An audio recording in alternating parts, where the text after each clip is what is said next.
In a world where alliances are as fluid as water, the US and Ukraine have inked an agreement that could reshape the global landscape of natural resources and reconstruction.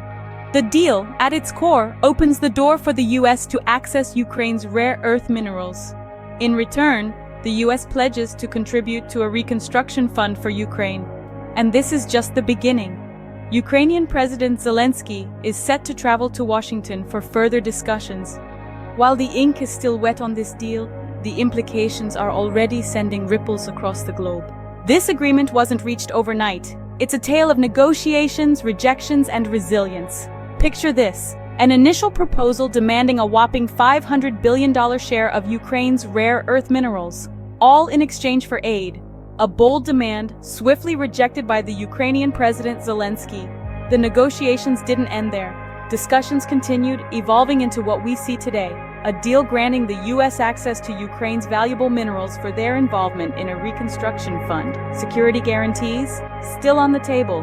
Negotiations are an art, and in this case, they've painted a picture of a deal that could potentially change the game. Any deal of this magnitude is bound to elicit responses, both of praise and of potential pitfalls.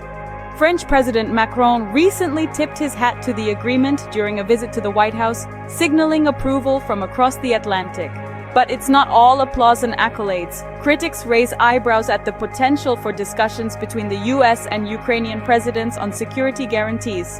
Can a balance be struck between access to rare earth minerals and maintaining geopolitical stability? The jury's still out. As the world watches this unfolding story, one thing is clear: this deal has the potential to change the game.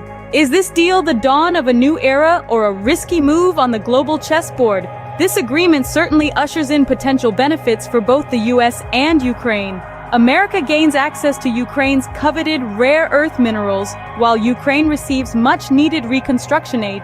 But every silver lining has a cloud. The deal is part of a broader strategy, and concerns about risks and reputational damage linger. Russia's offer to collaborate on mineral deposits in Ukraine adds another layer of complexity. Only time will tell if this deal is a masterstroke or a misstep. Stay tuned as we keep you updated on this unfolding story. From world affairs to breaking news, your daily dose of news has you covered. Subscribe for a well-rounded news experience.